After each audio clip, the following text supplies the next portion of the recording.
You know, the worst prison in the world isn't made of steel or stone. It's made of the thoughts you never questioned. You could be free, but if your mind is bound by limits, you'll live like a millionaire stuck in a jail cell with the key in your pocket. Most people never realize their greatest enemy isn't the government or the economy or even their boss. It's the mindset they protect more fiercely than their own bank account. I've met men with no money but million-dollar thinking, and I've met men with money who were mentally bankrupt. The difference isn't income, it's insight. See, 97 out of 100 people will trade their time for survival. But the 3%? They trade their thinking for transformation. Let me ask you a question.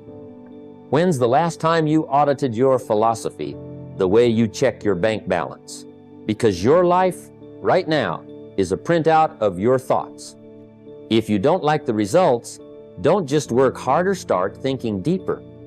You don't fix a broken roof by painting the living room, and you don't fix a broken life by chasing new opportunities with the same old thinking.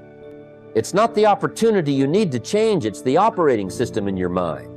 So tonight, we're not just talking about money. We're talking about the mindset that silently kills potential, drains ambition, and makes poverty feel normal. I'm going to show you how to reprogram your mind, not just for income, but for impact. Not just for status, but for structure. And if you're ready to stop living like the 97%, then listen closely. Because the revolution doesn't begin in your wallet, it begins in your thoughts. Let me tell you something. I learned early on, money problems are rarely money problems. They're thinking problems. And the truth is, the greatest poverty I've ever seen wasn't in the wallet, it was in the philosophy. See, most people don't need a raise in income. They need a raise in perspective. That's why you can give a man $10,000 today and he'll be broke again in 6 months. But give that same man a new philosophy rooted in discipline, responsibility, and value creation, and he can turn $10 into 10,000. The 97% live by a flawed philosophy. They think if they could just get a better job, a lucky break, or a loan from the bank, their problems would disappear. But the 3%, those who build real wealth, they know better. They've learned that money is a reflection, not a solution. It reflects your mindset, your habits, your standards. And if your mind is poor, no amount of cash can rescue you from poverty thinking. I remember being 25, broke, frustrated, blaming everyone but myself, the government, the company, the economy, you name it. Then I heard a mentor say, if you want things to change, you have to change. If you want things to get better, you have to get better. That sentence flipped a switch in me. It wasn't about what was happening outside, it was about what I was allowing inside. I stopped asking, how much does it pay? And started asking, what can I become? The poor philosophy says, I can't afford that. The wealthy philosophy says, how can I afford that? One shuts the door. The other opens possibility. One mindset waits for a handout. The other builds something worth buying. Philosophy isn't something you read in a book and forget it's the lens through which you see every opportunity, every dollar, every decision. And until you shift that lens, your life will stay in the same financial frame. You don't need a bigger bank account, you need a better belief system. Because when you upgrade your thinking, wealth becomes the natural byproduct. When I hear someone say, the reason I'm not where I want to be is because of the economy, I smile, but not because it's funny. I smile because I've heard that same excuse for 40 years through booms and busts under every president, during war and peace. Let me tell you something. The economy doesn't determine your economy. Your thinking does. Your decisions do. The truth is, excuses are the language of the 97%. They're like weeds in a garden. If you don't pull them early, they choke out the harvest. I used to be fluent in excuses myself. I didn't come from the right family. I didn't go to the right school. I'm too young. I'm too old. I'm too tired. But one day I looked in the mirror and realized those excuses weren't protecting me, they were imprisoning me. Every time I blamed something outside of myself, I gave away a little more of my power. And it's impossible to build wealth when you're giving your power away. Excuses might feel like cushions, but they cost you the future. Think about it. Has an excuse ever deposited a check into your bank account? Has I don't have time ever paid off a debt? Number? But action has. Discipline has. Ownership has. The 3%, the ones who build real, lasting wealth. They don't entertain excuses. They entertain execution. They say, it's up to me, not up to the market, not up to the manager, not up to the mood they're in. They take full responsibility. You don't need more time, you need fewer excuses. We all get the same 24-hour sits. What we do with them that makes the difference. The person who says, I can't because I have kids, is sitting next to someone who says, I must because I have kids. Same situation, different mindset. I once told a young man who kept listing reasons he couldn't succeed, you're either going to find a way or find another excuse. One builds bridges, the other builds walls. You can't walk through a door of opportunity with your hands full of excuses. Let them go, because once you stop talking like the 97%, you'll start walking like the 3%. I often tell people, if you want to know where you'll be financially in 5 years, don't look at your bank account, look at your habits. Your habits are a better forecast than any economic report.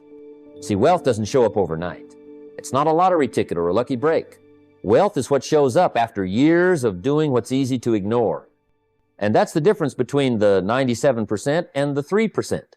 The 97% live by feelings. If they feel like it, they'll do it.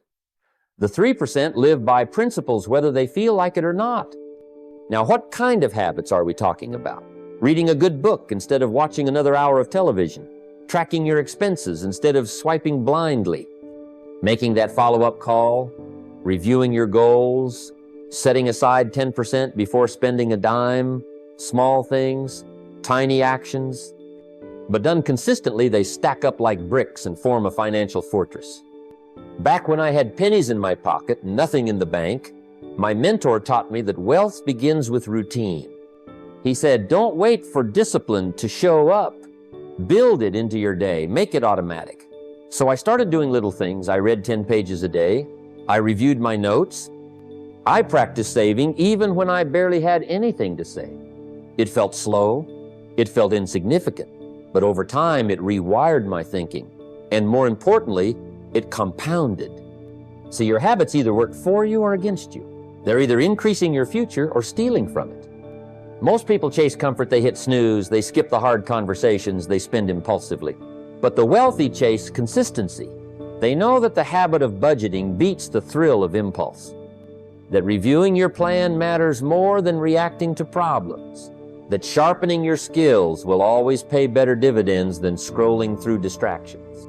So if you're wondering why your wealth isn't growing, don't look for a secret look at your schedule. Look at what you repeat, because what you do daily becomes who you are permanently. And if you're not building better habits, you're accidentally reinforcing worse ones. Wealth isn't something you pursue. It's something you prepare for, one habit at a time. Most people don't even realize they're in a trap because it feels so good. That's the danger of consumption that feels like progress, but it's usually just distraction.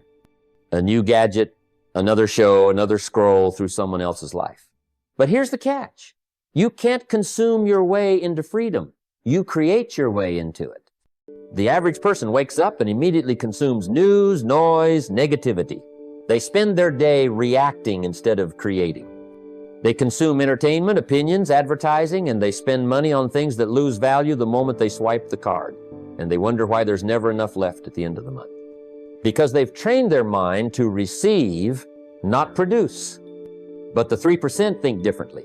They understand that wealth doesn't follow the consumer. It follows the creator. You want to change your life? Create something. Create a service. Create a solution. Create a business. Create value for someone else, and watch how quickly money starts to chase you. When I was getting started, I didn't have much, but I had ideas, I had stories, and I had the willingness to package those ideas into something useful. I didn't wait for someone to hand me wealth. I created something valuable that the market rewarded. That's how it works. If you create something that solves a problem, answers a need, or improves someone's life, the world will pay you for it. Not all at once, not overnight, but consistently. Now here's the real secret. You don't need to build a company to be a creator. You can start small. Create clarity in your finances. Create content that educates. Create a skill that makes you valuable. But whatever you do, stop thinking like a consumer. Consumers are controlled. Creators are free. Every time you sit down to consume something, ask yourself, what could I create instead? Maybe it's a plan. Maybe it's a journal. Maybe it's a product, a pitch, a solution. Train your mind to build, not just buy. Because the more you create, the less you depend. And when you stop depending, you start leading. That's when wealth begins to respond. Words are powerful, more powerful than most people realize. They don't just describe our world, they shape it. The language you use every day becomes the instructions you hand to your subconscious mind. And the words most people speak when it comes to money, words of lack, limitation, and defeat. I can't afford it. I'll never be rich. Money doesn't grow on trees. And with every one of those phrases, they reinforce the very condition they're trying to escape. Now, I've heard people say, well, I'm just being honest. But honesty without awareness becomes a trap, because your brain is always listening. When you say, I can't afford it, what you're really doing is programming your mind to stop looking for solutions. You've issued a command. Don't think, don't grow, don't solve, just accept this limitation as permanent. The 3% think differently. When they want something that's currently out of reach, they don't shut down the possibility, they activate their creativity. They ask, how can I afford it? Now the brain has a challenge, and it loves challenges. It starts scanning for ways to earn more, cut costs, provide value, solve problems. That little shift in language flips the whole script. From limitation to solution, from dead end to open road. When I started out, I didn't have much. And I remember wanting things I truly couldn't afford. But instead of saying I can't have it, I'd say, let's figure out how to earn it. That one change kept my mind on the hunt. And wealth rewards the hunt. It's not about pretending you have money you don't tit, it's about directing your thoughts toward creating the possibility. Even small changes in language matter. Replace I'm broke with I'm working on my finances. Replace I'll never be rich with I'm learning how to become valuable. Talk like someone on their way up, not stuck at the bottom. Because your language isn't just conversation, it's construction. You're building your future with every word. Speak with wealth in mind, and your mind will start seeking wealth. Speak like the 3%, and soon you'll think like them. And once you think like them, it's only a matter of time before you join them. Comfort is a seductive liar. It whispers to you that everything's fine, just as it is that you don't need to push harder, wake up earlier, take the risk, or confront what's holding you back. And for the 97%, that voice becomes the soundtrack of their lives. They confuse comfort with success, ease with fulfillment. But comfort doesn't build character. It doesn't sharpen your mind or stretch your capabilities. It just keeps you where you are, locked in the same income, the same habits, the same excuses. You see, nothing valuable grows in a comfort zone. Think about your muscles. They only grow when you push them beyond their limit. Your mind works the same way. So does your income. Growth demands friction. And friction means discomfort. The wealthy, the 3%, they don't look for easy. They look for worthwhile. They've trained themselves to get comfortable being uncomfortable because they understand something most people never do. Your breakthrough usually sits on the other side of discomfort. I remember the first time I stood on a stage to speak. My hands were shaking, my heart was racing, but I said yes. I said yes to the discomfort because I saw what was on the other side. Growth, influence, wealth. And I've done it over and over again, said yes to the harder path. To writing when I wanted to sleep, to building when I wanted to rest, to learning when it would have been easier to coast. You must reframe discomfort. It's not punishment, it's preparation. Every uncomfortable moment is a test. Will you settle or will you stretch? Will you retreat to what's easy or reach for what's possible? If you want to join the 3%, you've got to train your mind to lean into the unfamiliar. Stop chasing comfort and start chasing growth. Because wealth doesn't come from staying the same, it comes from becoming more. And becoming more requires change. Change requires discomfort. Embrace it, and you'll expand into everything you were meant to be. Environment is one of the most powerful, yet overlooked forces shaping your financial destiny. And it doesn't show up as a lightning bolt that creeps in silently. through conversation, through habits, through the energy of the people you surround yourself with every day. I've always said, if you spend enough time with someone, you'll either rise to their standards or fall to their excuses. And when it comes to wealth, that rule is absolute. If you're always around broke thinkers people who complain about opportunity, who blame the government, who laugh at ambition, you'll inherit their beliefs and eventually their results. Not because you mean to, but because the human mind adapts to its surroundings. Your mindset is like a thermostat, and your environment sets the temperature. Stay too long in a cold room, and you stop reaching for the heat. That's what happens to the 97%. They adjust to average and call it normal. They trade their potential for acceptance. And their bank account suffers for it. But you can make a new choice. You can choose an environment that stretches you, that makes you feel a little uncomfortable and all, because it's toxic, but because it's calling you higher. I remember when I started seeking out mentors who made more than I did, read more than I did, expected more from themselves than I ever had. And let me tell you, it was humbling. But it was also transformative. Their mindset rubbed off on me. Their language shaped mine. Their standards lifted my own. You've got to audit your circle. Are they reinforcing your goals or reminding you of your limits? Are they talking about ideas, solutions, expansion, or are they stuck in gossip, scarcity, and survival? Your network is either your ladder or your anchor. It's either pulling you toward your future or tethering you to your past. Don't underestimate the power of proximity. If you want to think bigger, earn bigger, live bigger, get around people who are already doing it. Their beliefs will challenge your doubts. Their habits will expose your weaknesses. Their vision will ignite your own. And that's how wealth starts by shifting the environment that shapes your economics. Because you can't elevate your life while staying planted in the soil of small thinking. There's a saying I've lived by. Emotion without discipline is a disaster. And when it comes to wealth, this couldn't be truer. Too many people let their feelings dictate their financial decisions. Fear makes them freeze, envy drives reckless choices, and impulse pulls them away from their plan. I've seen it countless times, even in my own journey. Early on, I would sometimes get caught up in the excitement of a sure thing or the fear of a sudden downturn. Those moments taught me the hard way that uncontrolled emotion is the quickest path to financial setbacks. The difference between the 97% and the 3% often comes down to how they handle their emotions. The 3% learn to train their feelings to make them serve their goals rather than sabotage them. They don't ignore their emotions, that would be foolish, but they don't let emotions run the show either. Instead, they build a discipline around their reactions.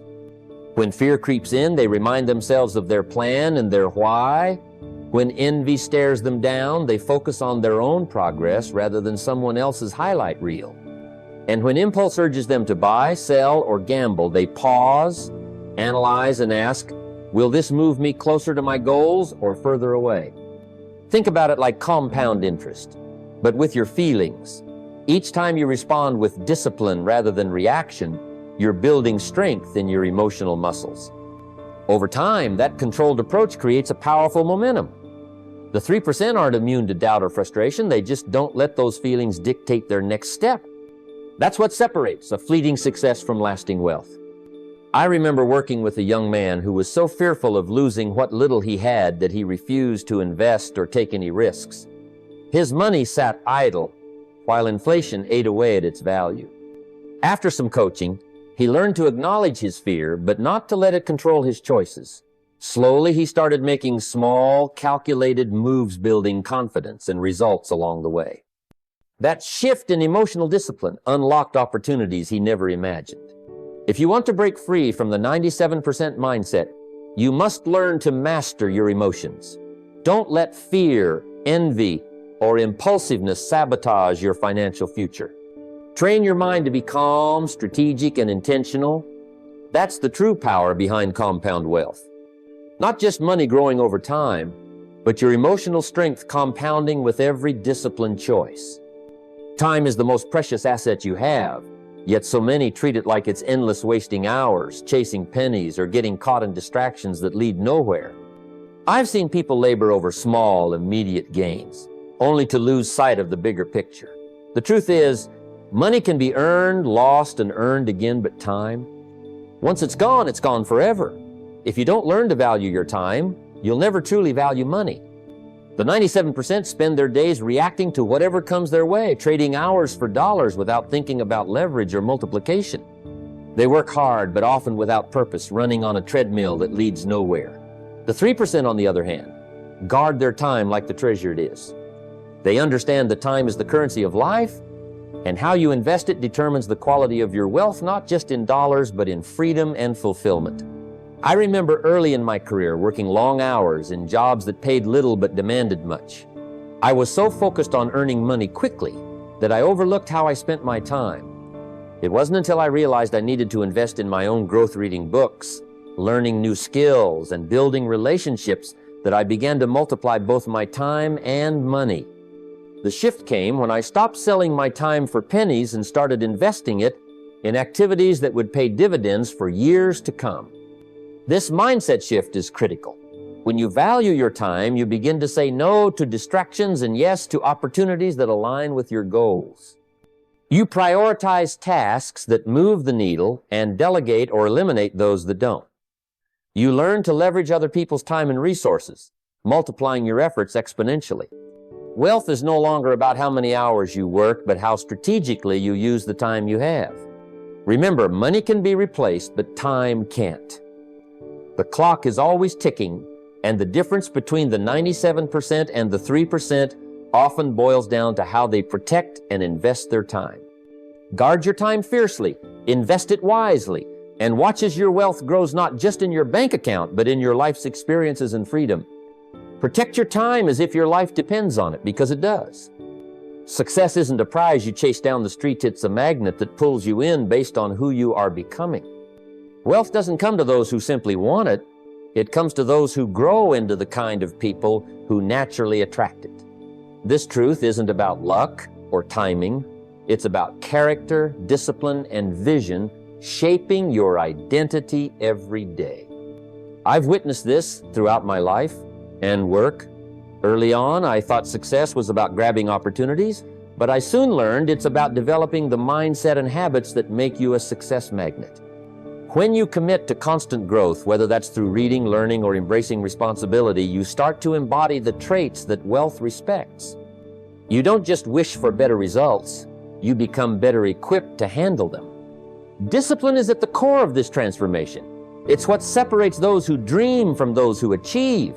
You discipline your mind to focus, your body to endure, and your actions to be consistent. This daily commitment rewires your identity, making success not an external pursuit, but an internal state. You become the person who makes smart decisions, takes calculated risks, and stays committed through challenges. Vision also plays a critical role. When you have a clear picture of who you want to be, your actions align with that vision. It becomes easier to say no to distractions and yes to growth opportunities. This clarity fuels your journey and attracts like-minded people and resources, creating a momentum that's unstoppable. Responsibility completes the picture. You stop blaming circumstances or others and take full ownership of your life. This ownership empowers you to make changes, learn from failures, and keep moving forward. The more responsible you become, the more you step into your power, and the more wealth follows. Ultimately, success and wealth are reflections of your identity. The better you become, the more you attract not just money, but opportunities, relationships, and freedom. So don't chase success, focus on becoming the person who deserves it. Change who you are on the inside, and everything outside will follow. As we come to the close of this conversation, remember that the most powerful transformation begins not in your bank account, but in your mind. The way you think shapes the way you live, the choices you make, and ultimately the results you attract. If you want to break free from the cycle that keeps 97% stuck, you must first commit to changing your mindset. This is not a temporary fix or a quick trick. It is a lifelong dedication to growing, learning, and becoming the person who naturally draws wealth and success. Start by taking responsibility for your thoughts. Challenge the excuses, the limiting beliefs, and the patterns that have held you back. Replace them with discipline, vision, and purposeful action. Seek out knowledge that stretches you. Surround yourself with those who inspire growth and embrace discomfort as the gateway to expansion. The path to wealth is not paved with ease, but with consistent effort and unwavering standards. Now here is your call to action. Don't wait for the perfect moment or for circumstances to change. The power to reprogram your mind lies in your hands right now. Write down your goals, commit to daily habits that support your growth, and guard your time fiercely. Invest in yourself relentlessly, because you are the most valuable asset you have. Make the decision today to think differently, act boldly, and live with intention. Success will not just come to you, it will come through you as a natural outcome of who you become. So take that first step, stay committed, and watch as your life transforms. The 3% don't wait for wealth, they become wealth. It's your turn now.